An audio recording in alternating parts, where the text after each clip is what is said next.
Assalamualaikum warahmatullahi wabarakatuh. Selamat pagi Bapak-bapak dan juga Ibu-ibu semua. Semoga Bapak-bapak dan juga Ibu-ibu semua dalam keadaan sehat walafiat di pagi hari ini. Baiklah, perkenalkan saya Lalitia Marnika dan juga ada dua teman saya yang lainnya, yaitu Nisa dan juga Sofia. Pada pagi hari ini akan ngobrol singkat sebenarnya sama Bapak-bapak dan juga Ibu-ibu semua tentang salah satu keluhan berkaitan dengan kesehatan, yaitu osteoartritis. Kami mohon maaf juga sebelumnya mungkin sedikit mengganggu dari waktu Bapak dan juga Ibu semua selama menunggu pelayanan fisioterapi hari ini. Nah, seperti apa osteoartritis tersebut ya nanti akan dijelaskan oleh teman saya. Jadi di sini saya akan menjelaskan apa itu osteoartritis. Sebelumnya Bapak-bapak atau Ibu-ibu ada yang pernah mendengar osteoartritis itu apa? Enggak, Pak? Mungkin masih asing dia. Jadi di sini saya akan menjelaskan sedikit apa itu osteoartritis. Jadi osteoartritis ini merupakan suatu gangguan kesehatan di mana terjadi kekakuan dan peradangan pada persendian. Jadi sudah jelas ya Bapak-bapak, Ibu-ibu, di sini tuh suatu gangguan kesehatan, adanya kekakuan dan peradangan pada persendian. Biasanya terjadi di daerah lutut. Ya, rasa nyeri ini sendiri timbul saat cairan pulsa atau sinovial dalam sendi itu berkurang. Nah, seperti yang kita ketahui, di lutut kita itu kan ada cairan. Nah, cairan ini berfungsi sebagai pelumas atau peredam tekanan pada saat menahan beban tubuh. Satu-satu yakin. Ya, untuk tanda gejala dari osteoartritis sendiri ada berapa. Yang pertama itu rasa nyeri meningkat ketika sendi digerakkan. Jadi biasanya saat beraktivitas Bapak atau Ibu itu naik turun tangga, jalan itu akan terasa nyeri. Dan yang kedua, sendi membengkak dan terasa panas. Biasanya di daerah lutut itu terjadi pembengkakan dan apabila diraba terasa hangat. Dan yang ketiga, biasanya orang dengan osteoartritis ini muncul tanda gejalanya itu kekakuan pada lututnya. Dan yang keempat itu kesulitan gerakan lutut atau panggul saat beraktivitas. Jadi karena dia ada nyeri dan kekakuan pada lututnya itu akhirnya lututnya sulit untuk bergerak. Dan yang terakhir, sendi berbunyi ketika saat digerakkan. Nah, biasanya saat digerakkan itu lututnya kayak bunyi krek gitu. Ya. Apakah ada ibu-ibu yang merasa seperti ini tanda gejalanya?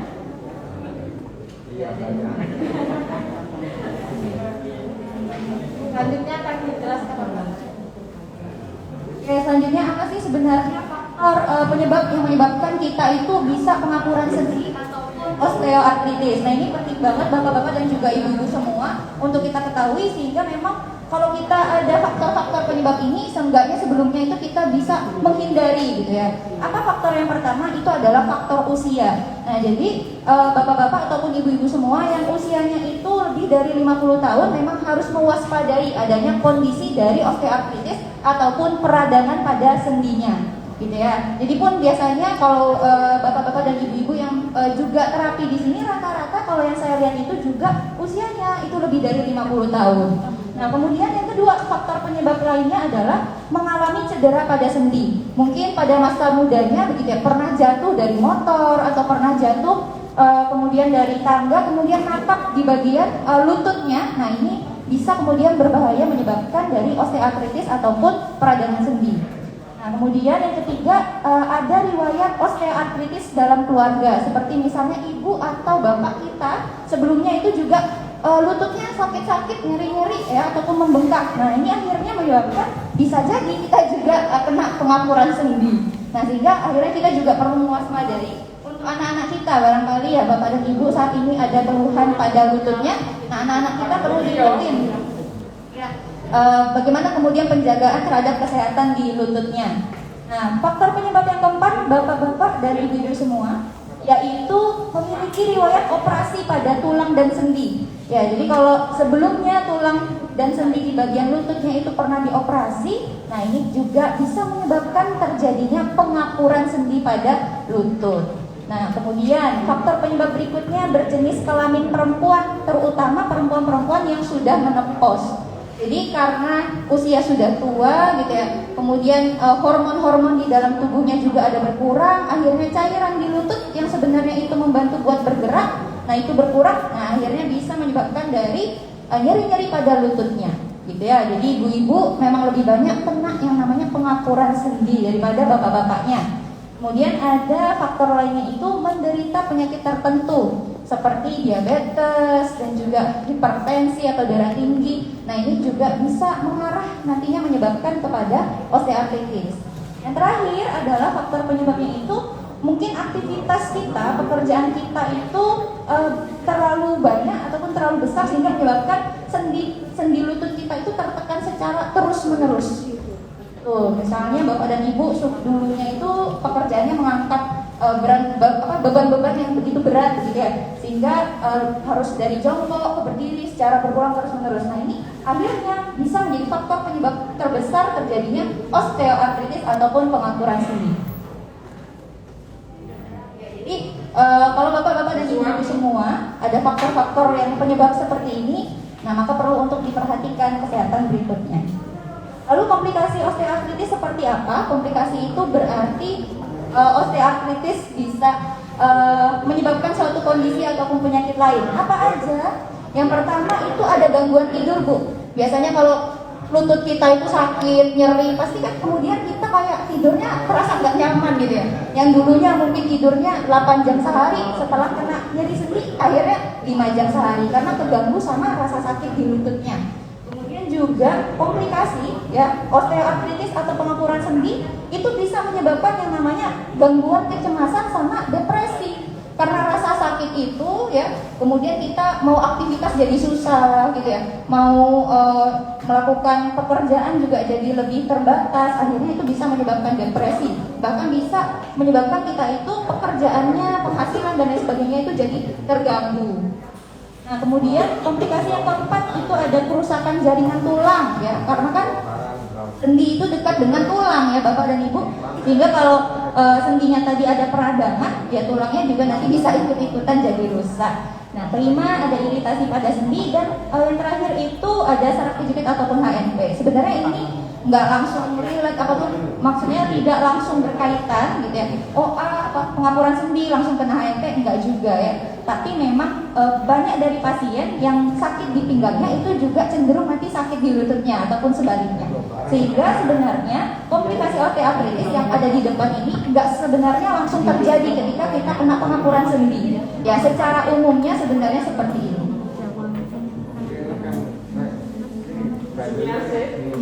Berikutnya, nah lalu kalau kita sudah mungkin mendapati kita itu ada tanda dan gejala dari pengapuran sendi atau osteoartritis, lalu gimana kita cara mengobati dari osteoartritis? Tentu saja kan namanya sakit kita nggak biarin aja ya, karena itu membuat kita tidak merasa nyaman. Nah di sini kami memaparkan ada beberapa cara pengobatan dari peradangan sendi ataupun osteoartritis yang bisa kita lakukan, gitu, baik itu di rumah ataupun kita nantinya bisa konsultasi ke tenaga medis. Yang pertama ada obat-obatan. Nanti obat-obatannya bisa dikonsultasikan ke dokter. Apakah obat-obatan itu untuk mengurangi rasa nyerinya atau seperti apa? Nah ini nanti harus dengan resep dokter. Jadi nggak cukup misalnya belinya paracetamol yang nggak nyambung ya Pak. Paracetamol juga untuk OA. Nah kemudian juga pengobatan lainnya itu fisioterapi. Seperti Bapak dan Ibu hadir di sini gitu ya, berkunjung ke rumah sakit di Salasi Rehab Medik. Nah itu adalah salah satu juga pengobatan yang nantinya bisa diberikan untuk penderita dengan pengapuran sendi. Ada juga operasi ya. Jadi kalau pengapuran sendinya itu sudah sangat berat gitu ya. Nah ini nanti ada tindakan operasi untuk itu. Kemudian cara pengobatan lainnya itu olahraga, seperti kemudian berenang ataupun naik sepeda statis, mengengkol sepeda statis. Jadi yang kita latih itu adalah otot-ototnya biar tetap kuat, biar terus semakin bertambah kuat, daya tahan tubuhnya juga oke, sehingga dia bisa mengobati pengapuran sendi. Yang terakhir itu adalah diet. Nah biasanya badan ataupun tubuh kita sedikit besar gitu ya. Nah itu justru menyebabkan lutut kita itu lebih berat lagi nahan bebannya, sehingga diet itu adalah salah satu cara untuk mengurangi resiko dari untuk mengobati dari osteoartritis ataupun pengapuran sendi.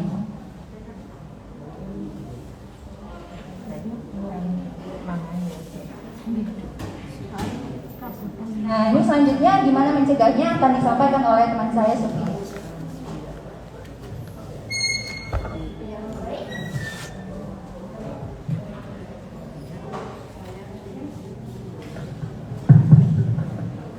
Baik, jadi untuk pencegahan osteoartritis sendiri, ini pencegahan itu kan dilakukan agar bapak-bapak atau ibu-ibu yang belum terkena osteoartritis bisa menghindari terjadinya osteoartritis. Nah, bagaimana cara mencegahnya? Jadi yang pertama adalah menjaga berat badan ideal. Seperti yang sudah disampaikan teman saya tadi, kita harus diet. Kemudian bagaimana jika terjadi berat badan yang berlebihan. Jadi sendi lutut ini kan merupakan sendi yang aktif, bapak ibu-ibu. Dan posisinya dia ada di bawah, jadi dia menyokong berat badan kita. Apabila kita terlalu berat atau obesitas, maka fungsi lututnya itu semakin bertambah. Jadi dia semakin berat untuk menyokong badan kita. Kemudian ada olahraga rutin. Nah, olahraga rutin ini dilakukan agar menjaga kebugaran bapak dan ibu-ibu sekalian. Dan juga olahraga rutin ini bisa menjaga lingkup gerak sendi dari lutut itu sehingga dia fungsinya lebih maksimal gitu. Kemudian ada juga menjaga postur badan. Nah, postur badan yang buruk itu sangat mempengaruhi kerja lutut juga. Contohnya ada postur lutut yang X ataupun O. Jika dia X, maka dia akan ada kelemahan otot. Begitu juga jika O, maka ada kelemahan otot sehingga fungsi lutut kita tidak maksimal. Dan ada berhati-hati saat berjalan dan berkendara. Nah, ini kaitannya adalah dengan faktor penyebab tadi yang adanya cedera pada lutut seperti kecelakaan dan yang lain. Hubungannya dengan ini, jadi mencegah cara pencegahannya adalah dengan berhati-hati saat berjalan maupun berkendara. Kemudian ada peregangan otot. Nah, peregangan otot ini dilakukan untuk menjaga fleksibilitas dari otot-otot itu sendiri, sehingga penting dilakukan untuk menjaga peregangan otot supaya otot-otot dari kaki kita itu tidak kaku. Kemudian yang terakhir adalah istirahat yang cukup dan juga teratur.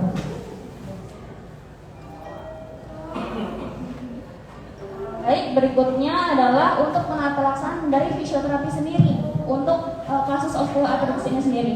Sebenarnya untuk penata pelaksanaan ini tergantung dari keluhan osteoartritisnya seperti apa. Tadi jika kita kembali lagi ke materinya, untuk tanda gejalanya kan yang pertama ada rasa nyeri dan biasanya itu pasti. Nyeri untuk osteoartritis itu pasti. Jadi untuk modalitasnya kita memberikan infrared, shortwave diathermy, ultrasound maupun electrical stimulation. Nah, ini sebenarnya semua fungsinya sama, yaitu adalah untuk mengurangi nyeri dari osteoartritis sendiri. Untuk infrared seperti yang bapak-bapak dan ibu-ibu pernah diterapi di ruang 3 yang sinar merah, itu namanya infrared. Kemudian untuk shortwave diathermy itu juga sama yang ada di ruang 3, di bilik 1, 2 maupun 3 itu namanya shortwave diathermy. Dan untuk ultrasound itu ada di ruangan 1 yang biasanya digosok. Untuk electrical stimulation sendiri itu semuanya ada di ruangan 2. Itu namanya semua electrical stimulation dan semua fungsinya sama, yaitu untuk memperlancar aliran darah sehingga mengurangi nyeri-nyeri yang jenengan rasakan. Untuk exercise-nya sendiri, ini sebenarnya juga banyak bapak-bapak ibu-ibu, tapi ini disesuaikan juga dengan keluhannya. Untuk yang bisa bapak-bapak ibu-ibu lakukan di rumah adalah mungkin untuk bersepeda dan juga berenang. Selain itu, ini juga bisa dilakukan di ruangan gym. Ada sepeda statis, kemudian kalau ada treadmill juga bisa dilakukan. Dan di sini ada namanya quadricep band. Nah, itu fungsinya apa? Fungsinya untuk menguatkan otot-otot pahanya. Jadi jenengan nanti dulu, terus kemudian untuk praktekkan, jenengan dudukkan, kemudian ini nanti ada bebannya, terus kemudian jenengan itu naikkan dan turunkan dengan pelan-pelan. Supaya apa? Supaya otot-otot, bukan hanya otot-otot depan paha saja yang berkontraksi, tetapi otot-otot di belakang paha juga berkontraksi dengan maksimal. Tuh. Dan yang berikutnya yang bisa dilakukan adalah peregangan otot-otot. Nah, peregangan itu bisa peregangan dari otot paha depan, paha belakang maupun otot-otot betisnya supaya untuk menjaga fleksibilitas otot juga. Dan biasanya kan untuk osteoartritis ini keluhannya adalah kaku di bagian ototnya. Nah, peregangan itu dilakukan supaya mengurangi kekakuan dari otot-otot tersebut. Kemudian biasanya kan nyerinya itu sampai di rumah juga masih nyeri ya bapak-bapak, ibu-ibu. Nah, itu bisa dilakukan kompres hangat. Nah, kompres hangat ini bisa dilakukan 10 sampai 15 menit setiap harinya. Tetapi ada red flagnya bapak-bapak ibu-ibu. Jika ada bengkak, dianjurkan untuk kompres air es saja. Waktunya sama 10-15 menit. Itu kalau ada bengkak tidak dianjurkan untuk melakukan kompres hangat seperti itu ya. Saja yang bisa kami sampaikan. Jika ada feedback dari bapak-bapak atau ibu-ibu atau tanggapan bisa langsung dipertanyakan. Terima kasih.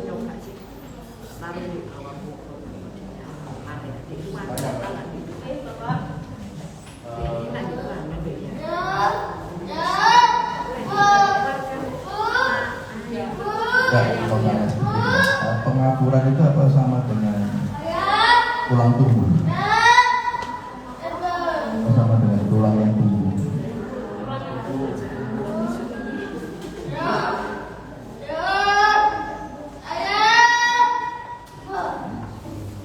Ya, terima kasih Bapak atas pertanyaannya. Jadi pengapuran sendi dan juga tulang yang tumbuh itu memang kondisi yang umumnya terjadi pada kesehatan kita dan juga bapak-bapak dan ibu semua. Tapi memang tulang tumbuh itu yang biasanya kecil-kecil itu ya Pak ya. Nah itu berbeda dengan pengapuran sendi. Walaupun memang kondisi pengapuran sendi itu sendiri bisa menyebabkan adanya tulang tumbuh yang kecil-kecil di sekitar lutut. Nah itu yang dari yang kami pahami. Tapi dua kondisi itu kondisi yang berbeda. Nah tulang tumbuh itu sendiri biasanya dikenal dengan osteofit. Nah biasanya juga bisa muncul di telapak kaki, tapi belum tentu juga di telapak kaki kita itu nanti kena pengapuran sendi. Tapi sehingga dua hal itu adalah kondisi yang berbeda. Nah, tapi untuk penata laksanaannya seperti apa nanti juga disesuaikan dengan keluhan-keluhan pasien. Nah, setiap misalnya saya misalnya pengapuran sendi, teman saya pengapuran sendi, itu pun kita juga bisa berbeda keluhannya seperti apa. Sehingga penanganan yang diberikan oleh dokter ataupun fisioterapi sendiri nantinya disesuaikan dengan keluhan tersebut. Terima kasih Bapak.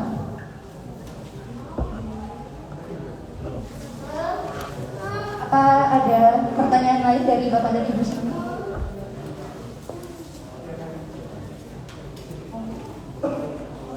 Assalamualaikum warahmatullahi wabarakatuh. Begini loh Pak, yang sebelah kanan ini otot saya sampai ke sini.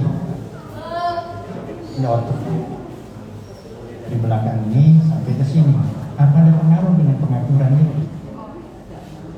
Ya? Enggak. Hanya itu saja. Sekarang kan saya perlukan tuh otot ini sampai di sini. Tuhannya. Ini belakang sendi ini yang saya bisa jalan penjelasannya ya.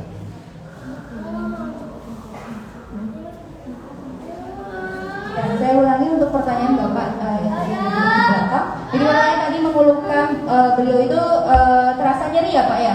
Nyeri di bagian betis ke belakang sini sampai ke belakang lutut. Ya, betis atas sampai ke belakang lutut.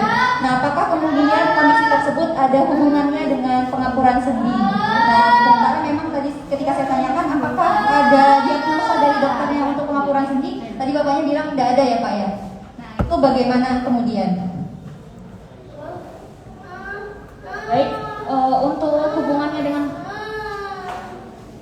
hubungannya dengan pengapuran sendi sendiri, sebenarnya kita tidak bisa langsung mendiagnosa Bapak kalau itu ada hubungannya atau tidak. Kita harus melakukan beberapa pemeriksaan baik itu dari dokter maupun fisioterapi sendiri. Nah, biasanya untuk nyeri di bagian belakang itu bukan hanya osteoartritis saja, tetapi banyak diagnosa lain. Contohnya seperti adanya spasme. Ternyata otot Bapak itu sebenarnya cuma spasme biasa Pak, karena kelelahan ataupun karena hal yang lain, itu bisa jadi.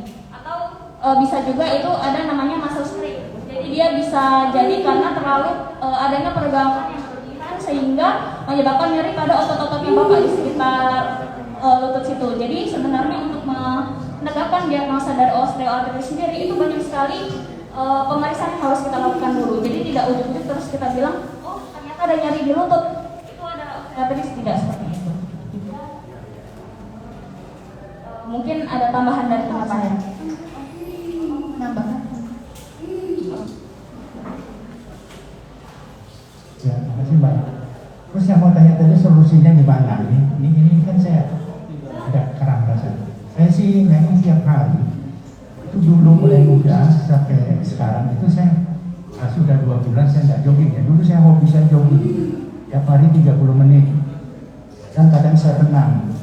Bahkan mulai anak-anak saya memang hobi saya renang. Bahkan saya pernah sering ikut pertandingan renang gitu. Ya. Nah ini yang otot saya ini sekarang yang ada keluhan ini, otot ini ada pengaruh, lalu solusinya apa gitu?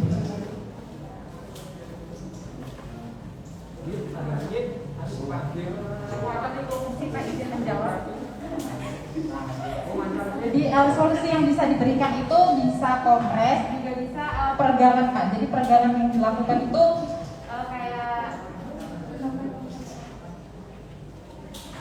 jadi bisa dilihat Pak peregangan yang dilakukan sama Mbak.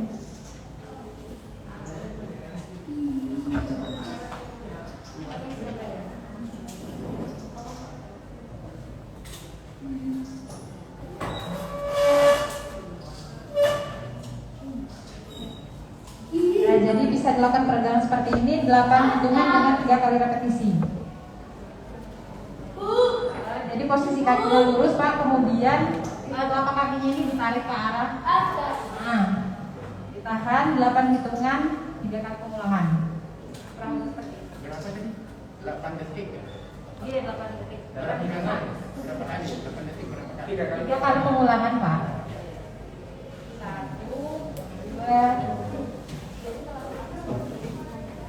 biar telapak kakinya diarahkan seperti ini Pak, ditahan 8 hitungan, relax, baru diulang lagi sampai 3 kali.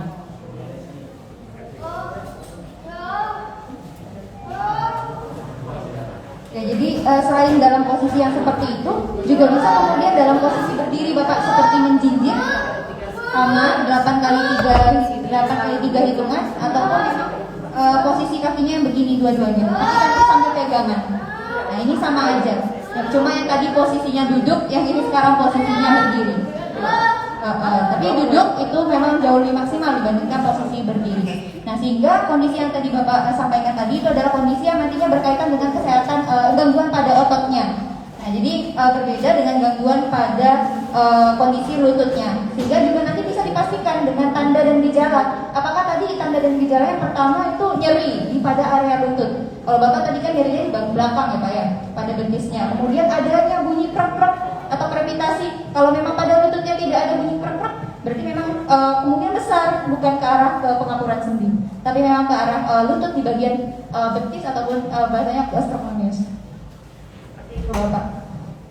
Tapi kalau ada bunyi krok-krok Bagaimana? kalau ada bunyi krok-krok itu ada pengaruh.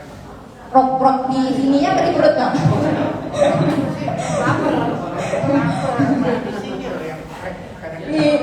Di lutut ya Pak ya. Nah nanti kita perlu untuk ya kalau krok-krok itu sendiri memang salah satu tanda dari osteoartritis ya. Dan memang osteoartritis itu juga atau pengapuran sendi itu memang juga bisa nantinya berkaitan dengan otot-otot di sekitarnya seperti di betis, paha depan, paha belakang. Ini mereka memang bisa saling berketerkaitan sehingga memang perlu untuk dilakukan konsultasi ataupun bercerita begitu kepada dokter ataupun kepada fisioterapi pada kami secara detail seperti apa keluhannya sehingga pengobatan ataupun terapi yang diberikan itu bisa sesuai dan juga tepat.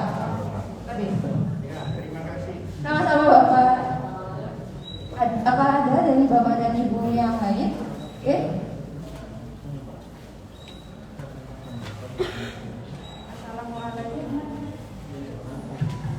Assalamualaikum.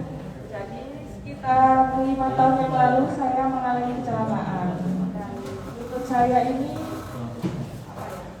motor itu jatuh tepat di atas lutut saya dan saya keseret. Jadi semenjak itu saya kan olahraga gym ya. Jadi setiap saya angkat beban, kalau terlalu berat itu ketika squat saya angkat beban, jadi ada bunyi di lutut. Sampai sekarang saya belum periksa. Kalau misal saya mau memeriksakan itu, saya kemana? Maksudnya ke spesialis orto atau mana? Terus kalau terpleset ya, kan kalau kita terpleset itu kan refleks kaki yang satunya itu nahan. Nah, ketika nahan itu kayak di persendian saya itu kayak nah, dan itu suar itu minta ampun. Apa itu juga termasuk atau misal saya mau konsultasi itu ke mana? Maksudnya ke spesialis orto atau ke rehab? Ibu.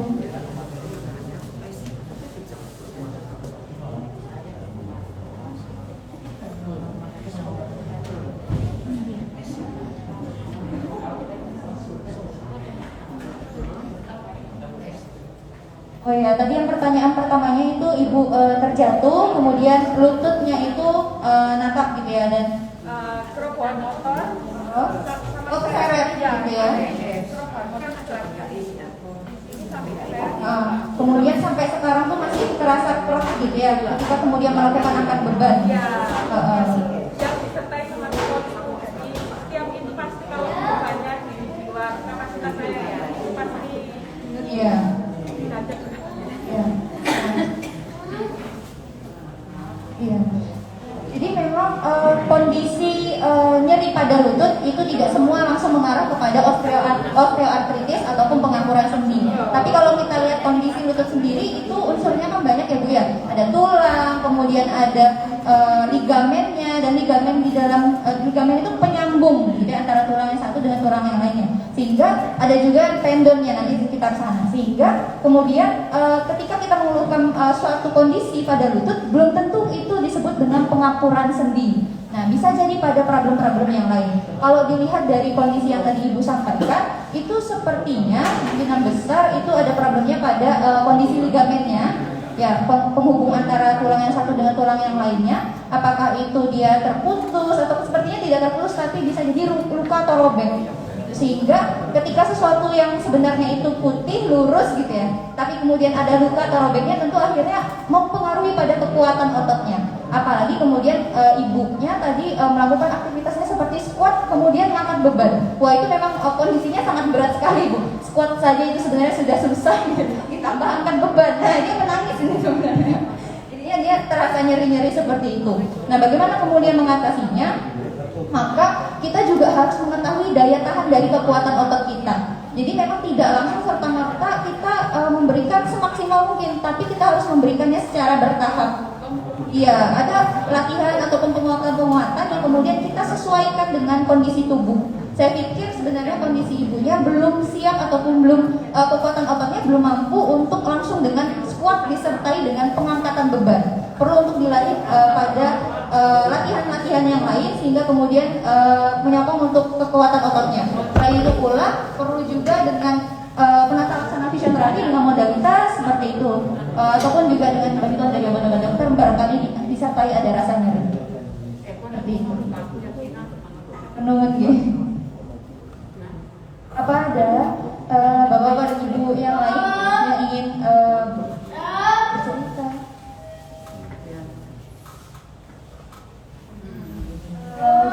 Baik, jadi di sini saya menanyakan pertanyaan dari bapak tadi yang beliau bertanya bahwa untuk osteoartritis sama tulang tumbuh itu sama atau enggak.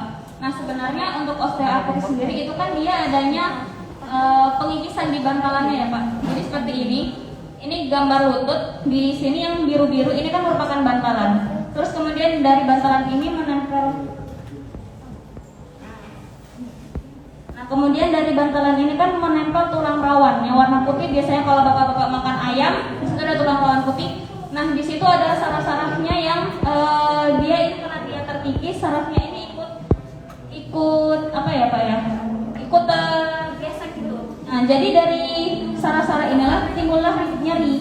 Sedangkan untuk yang tulang tumbuh itu sebenarnya kan osteofit. Nah, dia itu pengeroposan Bapak. Jadi dia seperti menimbulkan taji gitu karena pengeroposan itu sendiri. Nah, jadi beda seperti yang osteoartritis ini. Gitu nggih, sudah jelas nggih. Kemudian ada tambahan lagi dari teman saya.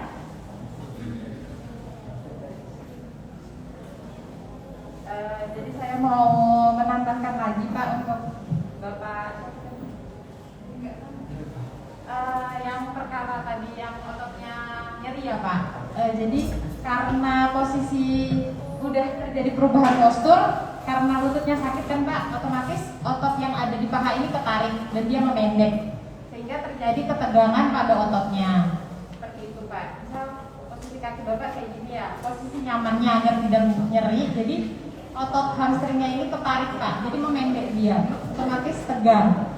Hal itu yang menyebabkan nyeri. Jadi solusinya tadi sudah dikasih tahu, peregangan, stretching yang sudah dicontohkan bisa juga dikompres sama panas. Hangat.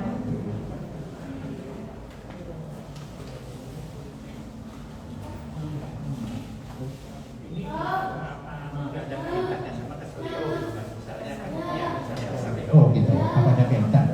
Saya kemarin kan di Lombok, saya naik dataran Gunung Rinjani, terus saya di situ kaki saya ini sebelah, terus saya naik itu ada tek, gitu aja. Iya, saya lihat di situ, tek di sebelah sini. Terus pulang ini buka kaki saya. Apakah ada kaitan dengan istilah keselio atau apa gitu?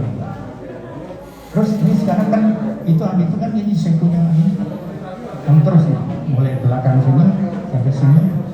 Bahkan saya sholat itu agak terganggu. Mbak ya, kasih Mbak alasannya dan solusinya.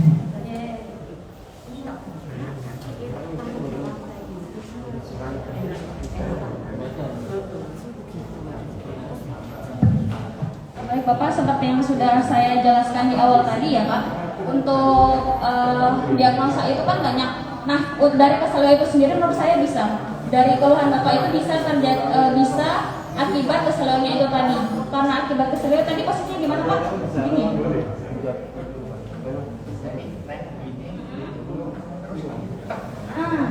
Nah benar. Jadi karena keselio itu tadi Bapak, jadi dia masalahnya itu overstrain. Jadi dia terlalu terstretch, apa ya bahasa Indonesianya? Terlalu teregang gitu. Nah makanya karena dia terlalu teregang, posisinya keluar, jadi dia adanya nyeri itu akibat ketegangan yang terlalu over itu tadi. Nah kalau dia teregang seperti itu, jadi untuk PR-nya adalah jangan terlalu digerakkan suasana Bapak, karena nanti lama-lama akibat teregangan terus menerus itu ototnya bisa putus. Parahnya kalau terlalu teregang. Nah makanya menurut saya Bapak itu harus melakukan pemeriksaan yang lebih lanjut lagi untuk menegakkan diagnosa sebenarnya itu kenapa seperti itu. Kalau istilah ada nggak dalam medis urut itu ada nggak? Urut keselio. Pijat. Urut dalam medis ada nggak? Urut keselio. Dalam medis ada nggak? Pijat ada Bapak, tapi Urut keselio ada nggak dalam medis? kalau dalam medis menurut saya keselio itu jangan diurut dulu. Jadi kalau habis keselio itu lebih baiknya didiamkan dulu sendinya dengan cara dibalut. Biasanya kan dibalut kalau dari kita ya. Dibalut kemudian dikompres air es untuk menurunkan bengkak yang dari akibat keselio itu tadi Pak. Jadi keselio itu dalam medis nggak ada ya? Urut itu loh Pak. Kalau urut nggak ada Pak, urut keselio nggak ada dalam medis.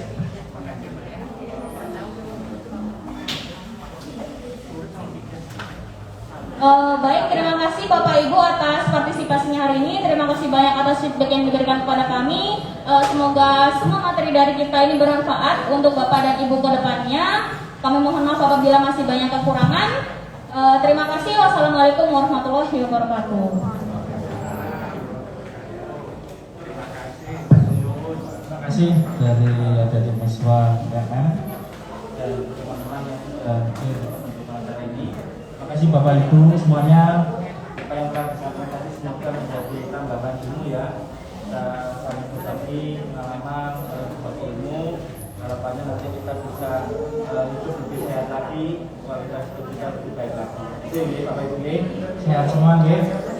Dari kami tim PKMS, bila ada kekurangan dalam penyampaian ataupun pemberian informasi, kami mohon sebesar-besarnya.